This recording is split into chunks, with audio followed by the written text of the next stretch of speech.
sini di hadapanmu ada kasih-Mu di sini di hadirat-Mu nyaman hatiku hadirat-Mu hadirat-Mu Tuhan tempat kesenanganku menyembah-Mu menyembah-Mu Tuhan ini kesukaanku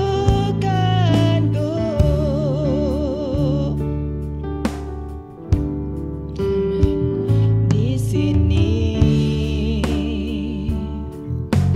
di hadapan-Mu ada kasih-Mu di sini di hadirat-Mu nyaman hatiku hadirat-Mu hadirat-Mu Tuhan tempat kesenanganku menyembah-Mu menyembah-Mu Tuhan ini kesukaanku.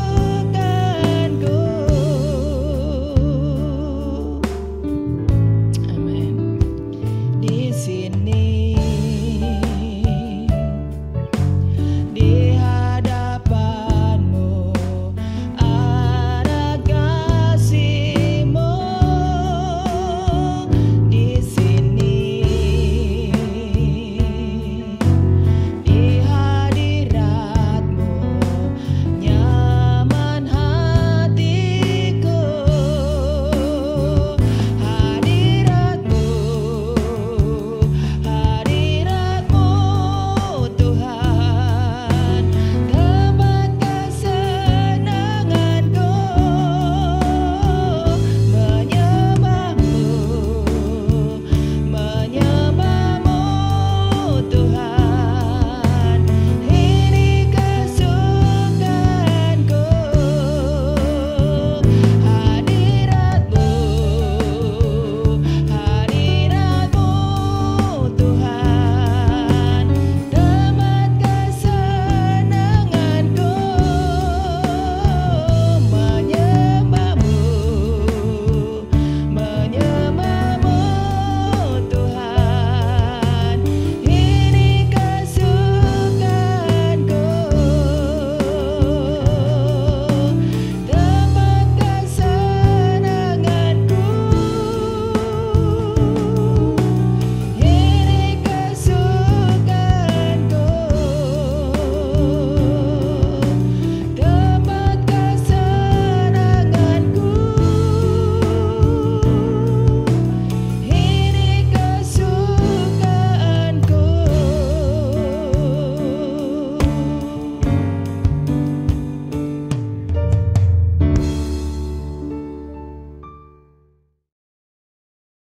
Puji Tuhan, selamat sore Bapak Ibu.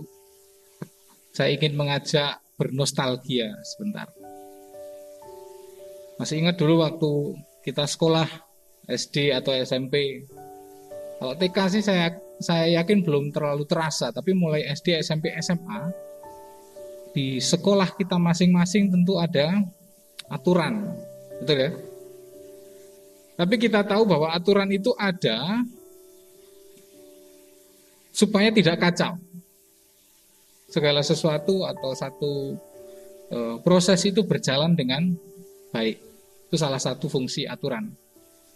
Mungkin fungsi yang lain adalah supaya aktivitas atau pekerjaan itu berjalan dengan efektif, efisien. Hasilnya jelas, waktu yang digunakan juga pas gitu, tidak kurang, tidak lebih. Itulah salah satu fungsi aturan. Kita mungkin juga kenal namanya atau istilah formalitas. Formal itu kurang lebih aturannya juga, maknanya juga aturan. Tapi waktu kita mendengar kata formalitas, definisi kita atau pemahaman kita tentang kata formalitas itu agak sedikit bergeser. Nuansanya lebih banyak negatifnya daripada positif. Lebih banyak kurang enaknya daripada enaknya. Sebenarnya kata itu tidak bisa dimaknai, tidak boleh dimaknai jelek atau baik dulu. Tapi satu kata, waktu dimasukkan ke dalam konteks baru akan memiliki makna yang utuh. Seperti juga kata formalitas ini, kalau kita selalu memaknai dengan negatif, tidak peduli konteksnya, kita juga akan salah sebenarnya. Nah, saya akan sedikit menyinggung tentang kata formalitas. Saya mengajak kita membuka Galatia pasal yang ke-5. Saya akan baca Galatia pasal yang ke-5 ayat yang pertama dari terjemahan bahasa Indonesia sehari-hari. Kita sekarang bebas, sebab Kristus sudah membebaskan kita. Sebab itu pertahankanlah kebebasanmu dan jangan mau diperhamba lagi. Kenapa Rasul Paulus menulis kalimat itu? Pada waktu itu, di pelayanan yang sudah dibangun Rasul Paulus di Galatia, datang orang-orang Yahudi. Orang-orang Yahudi Mesianik. Orang-orang Yahudi Mesianik itu mereka percaya Kristus sebagai Mesias, tetapi mempertahankan pola hidupnya sebagai seorang Yahudi. Jadi ritual-ritual Yudaismenya dipertahankan. Mereka datang ke Galatia, kemudian mulai berbicara kepada orang-orang Galatia ini. Paulus percaya bahwa Injil Kerajaan Allah atau Injil Yesus Kristus ini layak didengar oleh semua bangsa. Baik itu bangsa Yahudi maupun non-Yahudi. Kalau di Alkitab seringkali dipakai istilah Yahudi Yunani gitu loh. Sebenarnya kata Yahudi Yunani itu maknanya Yahudi dan non-Yahudi. Pada waktu Rasul Paulus mengatakan bahwa Injil ini ditujukan bukan hanya untuk orang Yahudi dan bukan untuk orang Yahudi saja, tapi juga untuk orang Yunani, Rasul Paulus ingin menunjukkan bahwa semua bangsa itu berhak menerima kabar baik ini. Jadi kita jangan sampai memaknai bahwa Injil itu hanya sebatas kitab, bukan. Injil itu secara harafiah berarti kabar sukacita. Kabar sukacita tentang Kristus yang turun ke dunia menebus manusia dari penghukuman kekal supaya kehidupan manusia itu dipulihkan di hadapan Tuhan, diterima kembali oleh Tuhan. Itu inti Injil. Jadi kalau di luar sana Injil itu disalahpahami sebagai buku, kita harus mau meluruskan bahwa Injil itu tidak sekedar atau bukan sekedar sebuah buku. Injil itu bukan kitab suci kita. Kitab suci kita namanya Alkitab.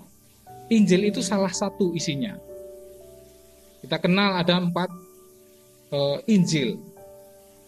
Sebenarnya kitab 4 surat yang memuat tentang Injil, tentang kabar sukacita, tentang pelayanan Yesus di dunia. Matius, Markus, Lukas, dan Yohanes. Tapi berita Injil ini tidak dibatasi hanya ada di 4 kitab tersebut. Semua tulisan perjanjian baru mengabarkan tentang Injil ini. Paulus mengabarkan Injil ini melalui suratnya kepada jemaat di Galatia. Paulus menulis surat Galatia yaitu karena ada orang Yahudi yang masuk ke Galatia, Yahudi Messianic Jews, orang-orang Yahudi Mesianik, percaya Yesus sebagai Mesias, tetapi melakukan praktik-praktik Yudaisme. Mereka mengatakan kepada jemaat Galatia, sekalipun kamu bukan orang Yahudi, tapi kalau kamu percaya kepada Yesus sebagai Mesias ini, kalian tetap harus melakukan ritual-ritual agama Yahudi. Yesus orang Yahudi, memang. Yesus beribadah seperti layaknya orang Yahudi memang. Nah kemudian orang-orang Yahudi ini menuntut ritual-ritual agama Yahudi tetap harus dilakukan. Salah satu yang ditekankan oleh orang-orang ini adalah sunat. Jadi sebelum agama Islam muncul, sunat itu sudah ada. Kebiasaan itu sudah dilakukan oleh orang-orang Yahudi. Nah orang-orang Galatia yang non-Yahudi ini dituntut untuk melakukan ritual-ritual agama Yahudi. Di situ Paulus kurang setuju. Ritual agama Yahudi ya biarlah untuk orang-orang Yahudi. Nah orang-orang non-Yahudi tidak perlu melakukan itu semua. Di awal tadi saya singgung tentang formalitas. Formalitas itu dalam kapasitas tertentu penting. Tapi kalau kita terjebak dan mengagungkan formalitas, kita masuk menjadi orang yang formalisme, menganggap formalitas adalah paham yang harus dilakukan. Tidak selalu seperti itu. Contoh formalitas yang bagus menurut saya, yang kita mungkin tidak pernah lakukan di gereja ini adalah pengakuan iman rasuli. Pengakuan iman itu dirumuskan pada waktu gereja mula-mula. Yaitu memang pengakuan iman, credo. Kalimat-kalimat itu disusun berdasarkan keimanan, keyakinan bapak-bapak gereja yang waktu itu menyusunnya. Jadi itu intisari pengajaran yang kemudian diberitakan dalam kekristenan. Apakah itu buruk? Tidak juga. Cuma kita tidak punya kebiasaan untuk menghafalnya, betul? Contoh lain, kalau di gereja Protestan punya kidung jemaat, kita kidung apa ya? Kidung apa adanya, maksudnya semua lagu-lagu yang enak kita pakai gitu loh. Apakah salah? Enggak juga, preferensi kita masing-masing. Tapi waktu kita melihat syair-syair di kidung jemaat, itu bagus-bagus loh. Lagunya yang nulis juga bukan orang sembarangan. Banyak lagu klasik yang ada di situ, masterpiece. Saya lupa kidung jemaat nomor berapa, tapi nomor berapa, Bu? Kesukaan yang Nah itu yang ngarang Beethoven, penulis lagu klasik yang dianggap hebat sampai sekarang. Paling banter lagu-lagu yang kita pakai yang ngarang ya Sydney Muede atau siapa lagi, Sari Simorangkir. Tidak salah, tapi kita juga harus mengenal akar dari sejarah kekristenan kita. Namun sekali lagi, kalau terjebak di dalamnya, kita menganggap bahwa rumusan-rumusan tersebut, nilai-nilai formal tersebut itu adalah satu-satunya nilai yang terbaik, itu juga salah. Begitu juga sebaliknya, kalau kita menganggap hal-hal yang kontemporer seperti ini, yang populer seperti ini, paling benar, yang yang formalitas itu salah, itu juga salah juga. Paulus tidak menyalahkan sunat, tapi Paulus menekankan di atas itu ada iman yang menyelamatkan yang menyelamatkan umat Tuhan itu bukan formalisme keagamaan, tapi iman mereka. Disunat atau tidak disunat tetap selamat. Paulus mengatakan seperti itu karena para Yahudi Mesianis ini menekankan formalisme. Pokoknya gak disunat gak selamat. Itu yang salah. Ditulis, kita sekarang bebas dari hukum-hukum formal, ritual-ritual keagamaan. Sebab Kristus sudah membebaskan kita. Sebab itu pertahankanlah kebebasanmu dan jangan mau diperhamba lagi. Maksudnya diperhamba oleh formalisme keagamaan, aturan-aturan agamawi. Jadi batasan konteksnya itu jelas. Sekali lagi, bukan menyalahkan sepenuhnya formalitas, tapi lebih kepada mengetahui maknanya itu apa sih? Kenapa sih kita di gereja itu harus nyanyi? Kenapa di gereja itu harus berdoa? Kenapa harus ada doa berkat? Nah, rumusan liturgi ini sudah ada jauh sebelum Pantekosta Karismatik lahir. Gereja mula-mula sudah punya liturgi. Nah, sampai di zaman kita hari ini liturginya dimodifikasi sampai dengan seluas ini. Nggak salah. Tapi kita juga harus tahu ada apa di balik itu, apa maknanya. Kenapa di gereja harus nyanyi memuji Tuhan? Kenapa di gereja harus berdoa? Kenapa di gereja itu harus mendengar renungan firman Tuhan? Merenungkan firman Tuhan itu bersama-sama. Kenapa harus ditutup dengan doa berkat? Itu liturgi. Kita dibebaskan dari kekangan-kekangan, keharusan-keharusan melakukan formalitas keagamaan, tapi tidak sepenuhnya lepas dari formalitas tersebut. Betul? Nah, itu konteks yang saya berikan untuk apa yang sedang kita renungkan saat ini. Saya ingin kita meloncat ayat 16. Saya bacakan. Maksud saya begini, kata Paulus. Biarlah Roh Allah membimbing kalian dan jangan hidup menurut keinginan tabiat manusia. Sebab keinginan manusia bertentangan dengan keinginan Roh Allah, dan keinginan Roh Allah bertentangan dengan keinginan manusia. Kedua-duanya saling berlawanan, sehingga kalian tidak dapat melakukan apa yang kalian inginkan. Paulus mulai mengarahkan pembahasannya. Di atas segala aturan-aturan agama ada bimbingan Roh Kudus yang menuntun kehidupan umat Allah. Di sini Paulus mulai mengerucut kepada hal-hal yang sifatnya praktis. Pada waktu itu di Galatia masih populer penyembahan berhala. Masih populer tindakan-tindakan imoralitas, tindakan yang tidak bermoral. Kehidupan masyarakat pada waktu itu di sana secara standar kekristenan, secara standar kesucian iman Kristen memang rusak parah. Kuil Dewi Athena pada waktu itu penyembahannya populer. Di sana ada istilahnya pelacur bakti. Jadi ada orang yang melacurkan dirinya, wanita-wanita. Karena di kuil itu salah satu bentuk ritualnya adalah melakukan seks bebas. Bukan bebas. Seks untuk ritual keagamaan.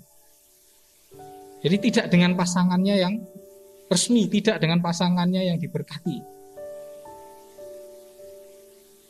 Menurut standar kekristenan jelas itu salah. Menyembah Tuhan yang roh, kenapa harus dilakukan dengan tindakan-tindakan jasmani? Inti persoalannya di situ. Kalau kemudian kita baca di ayat 19, kita mulai melihat Paulus lebih spesifik lagi. Ini hanya contoh-contoh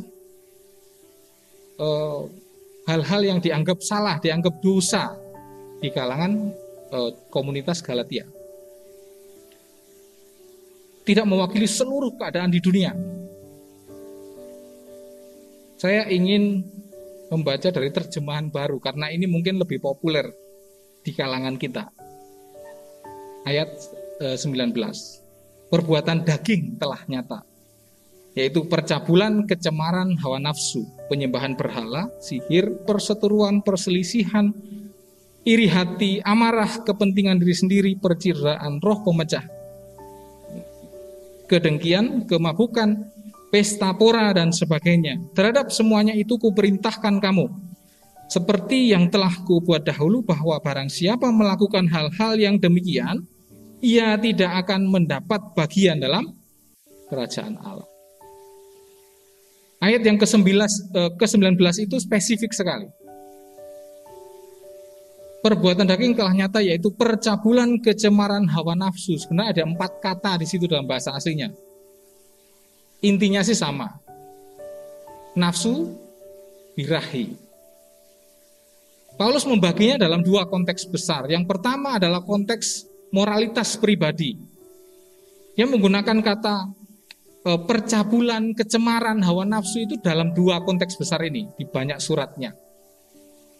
Baik konteks secara pribadi, kita sebagai pribadi manusia sering kali melakukan percabulan, kecemaran hawa nafsu. Tapi ada konteks yang lain yang dimaksudkan ke penyembahan berhala.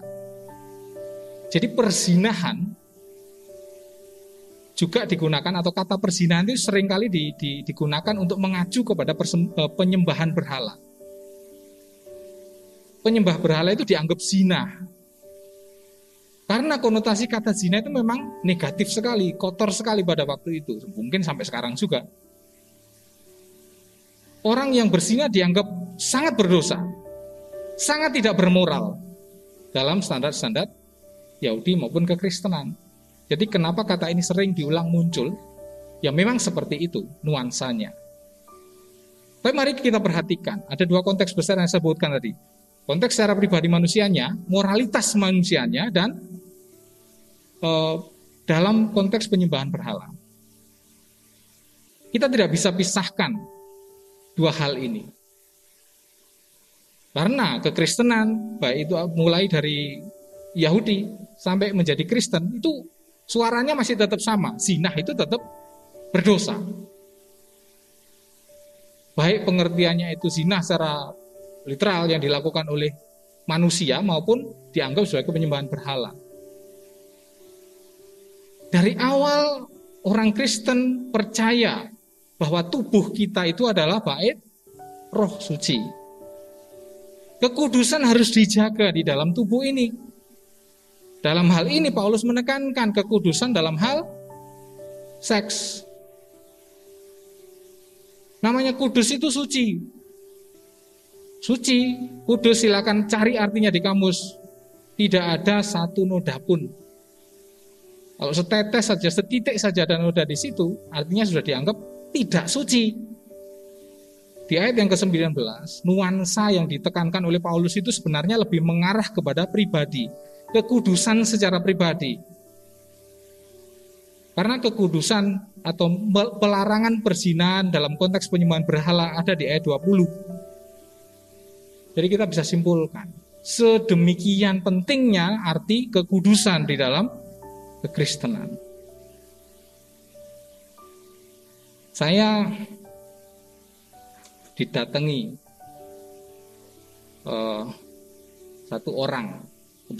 satu pasang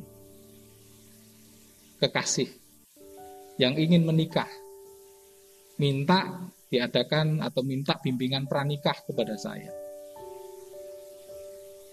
Terus kemudian saya mensyaratkan seperti ini, kalau bimbingan pranikah ikut saya, bukan 2 atau 3 bulan, tapi bisa 2 atau 3 tahun. Nek perlu gitu. Kenapa? Saya hanya ingin memastikan bahwa pernikahan mereka nanti, itu adalah pernikahan yang sudah dipikir dengan matang, diputuskan secara dewasa. Faktanya itu ada.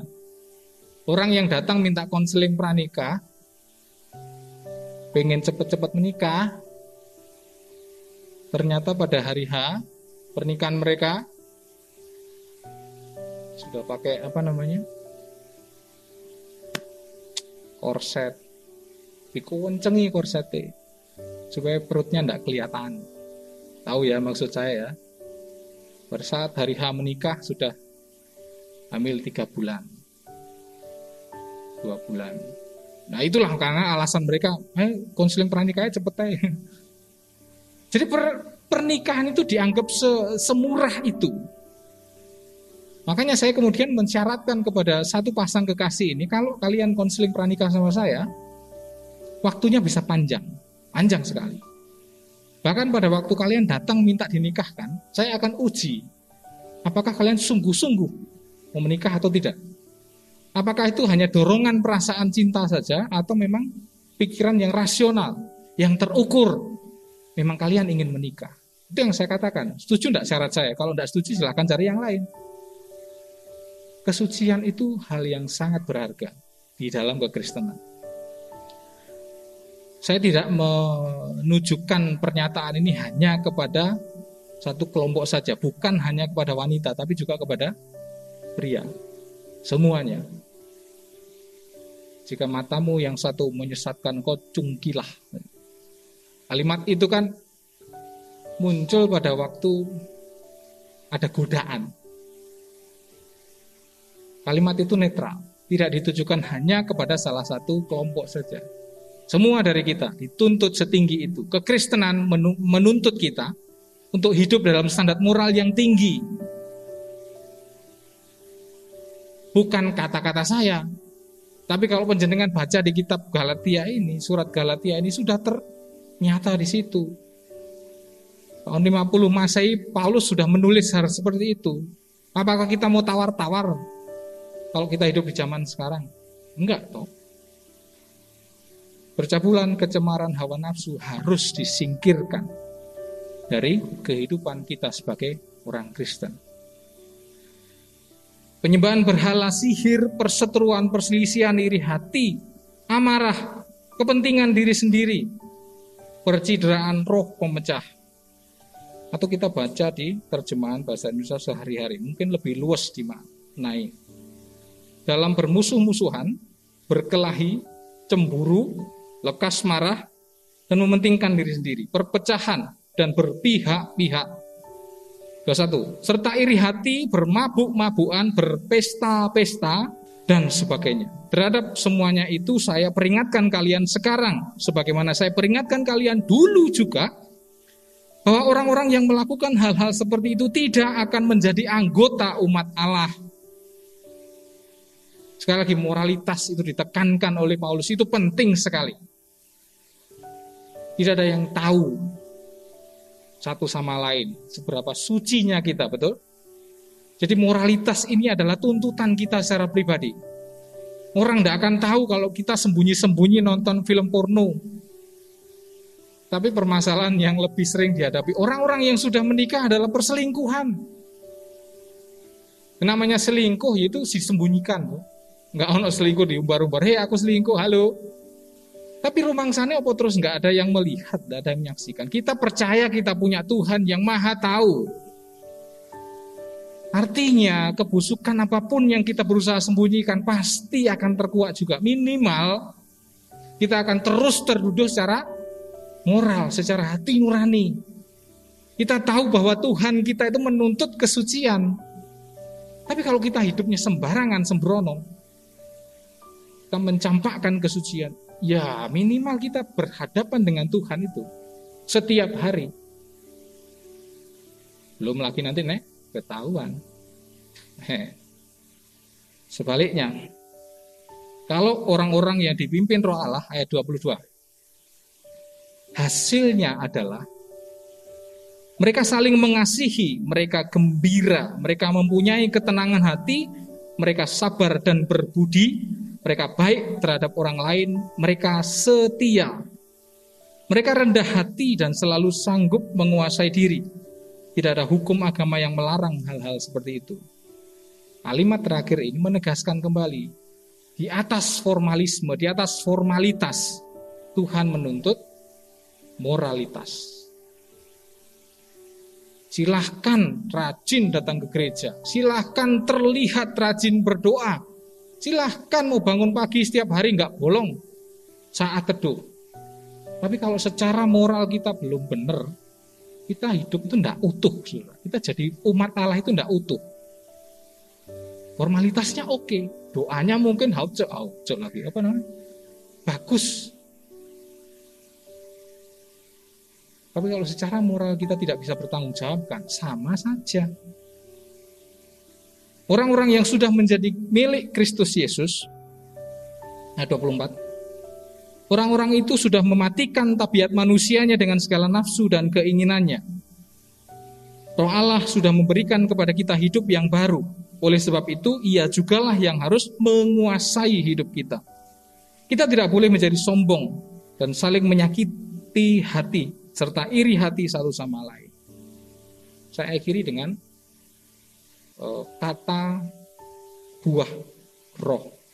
Kalau di ayat 22 di terjemahan bahasa Indonesia, terjemahan baru, ditulis buah roh, betul ya?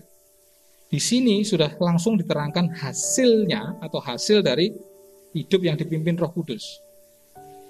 Kalau kita kata aslinya memang pakai kata buah, karpos, kata tunggal, bukan kata jamak. Artinya apa? Semua kualitas itu merupakan satu paket utuh, tidak bisa ditawar. Jadi saling mengasihi, gembira, mempunyai ketenangan hati, sabar, berbudi, baik terhadap orang lain, setia, rendah hati, dan seterusnya. Buah-buah roh ini, semuanya dalam satu paket itu harus kita miliki. Lu kan berat.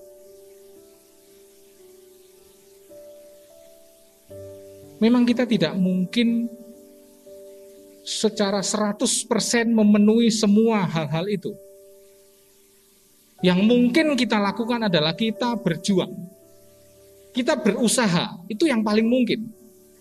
Berusaha mewujudkan kualitas-kualitas hidup seperti yang disebutkan tadi, ada dalam diri kita. Tidak harus langsung sempurna, tidak mungkin. Karena kata yang dipakai itu adalah buah. Mungkin kita bisa imajinasikan bagaimana kita menanam tanaman buah. Kita tidak punya kuasa untuk menumbuhkan tanaman itu. Tapi yang kita bisa upayakan adalah tanaman itu memiliki lingkungan hidup yang baik. Bagi yang suka bertanam, kenapa kok kita harus beli pupuk? Kenapa kok kita harus salah satu contohnya menyirami tanamannya. Kenapa kita harus menggemburkan tanahnya? Itu upaya-upaya yang bisa kita lakukan. Tapi tanaman itu bertumbuh atau tidak bukan kuasa kita. Betul ya? Yang bisa kita lakukan adalah menyediakan lingkungan yang baik. Untuk supaya kualitas-kualitas itu kita miliki, tempatkan diri kita di lingkungan yang baik juga. Isi atau pastikan bahwa kita berada di lingkungan yang memiliki kualitas-kualitas yang sama. Saya akan mengutip satu ayat tapi lepas dari konteksnya. Ini kurang tepat juga, tapi ada kalimat yang mengatakan seperti pergaulan yang baik, pergaulan yang buruk merusak kebiasaan yang baik. Dalam konteks tertentu ada benarnya juga. Kita keseringan ngumpul sama pembohong, kita bisa jadi pembohong. Berpotensi jadi pembohong. Kita ngumpul sama orang-orang yang curang, kita berpotensi jadi orang yang curang. Kuat-kuatnya orangnya kalau dia bisa bertahan dan jujur. Kita yang beriman kepada Kristus dituntut standar moral yang setinggi itu dalam kehidupan pernikahan kita, dalam persiapan pernikahan kita, kan jomblo ingin mendengar itu ya. Dalam pekerjaan kita, dalam usaha kita, tuntutan moralnya itu setinggi itu. Kekristenan tidak pernah main-main. Karena orang yang tidak memenuhi kriteria itu tadi, dikatakan tidak akan melihat kerajaan Allah. Tidak akan hidup dalam kerajaan Allah. Saya hanya berdoa semoga kita kemudian tidak melepaskan iman kita. Kita sedang berada dalam lingkup keimanan yang sangat tinggi standarnya. Tapi Tuhan tahu kita bukan manusia sempurna. Itulah kenapa Roh Kudus itu dihadirkan di dunia ini mendampingi kita. Yohanes pasal 14 mengatakan Roh itu yang akan mengingatkan kita kepada firman Tuhan. Firman itu yang kemudian berfungsi menyatakan kesalahan, memperbaiki kelakuan, mendidik dalam kebenaran. Rasul Paulus katakan kepada Timotius, kita tidak dibiarkan sendiri, kita dibimbing. Puji Tuhan, dengan standar moral yang setinggi itu, Tuhan memberikan pembimbing kepada kita, Roh Kudus. Itulah pentingnya kita bersekutu dengan Tuhan, supaya apa? Roh Kudus itu senantiasa ada. Waktu kita mau bikin salah, ada yang negur, ada yang ngomongi, ada yang membimbing. Kalau kita sudah tidak memperdulikan suara Roh Kudus ini, apa jadinya kita? Haleluya. Mari kita berdoa. Saat kami belajar tentang kebenaran firman-Mu, Tuhan, kami menyadari betapa lemahnya hidup kami tanpa Engkau. Oleh karena itu Tuhan, kami mohon Roh Kudus-Mu terus ada dalam kehidupan kami, membimbing kami, menuntun kami, sehingga tiap langkah kehidupan kami kami dapat mempertanggungjawabkannya secara moral di hadapan-Mu Tuhan, sesuai dengan standar hukum-hukum-Mu. Kami tidak ingin terjebak dalam formalitas keagamaan, kami tidak ingin terjebak dalam ritual-ritual agamawi. Tapi Tuhan, pimpinlah kami supaya kami memahami sepenuhnya kenapa kami harus datang beribadah kepada-Mu. Tuhan, tolonglah kami, karena begitu lemahnya kami. Tuhan, terima kasih dengan kesabaran-Mu, terima kasih karena begitu teladannya Engkau Tuhan membimbing, mendidik kami sebagai anak-anak-Mu. Yang mengucap syukur untuk Allah yang luar biasa, Allah yang memelihara kami, Allah yang mengasihi kami dengan luar biasa. Terima kasih Tuhan. Mengucap syukur untuk firman Tuhan pada saat ini. Kami alaskan semuanya dalam nama Tuhan Yesus Kristus kami berdoa. Amin.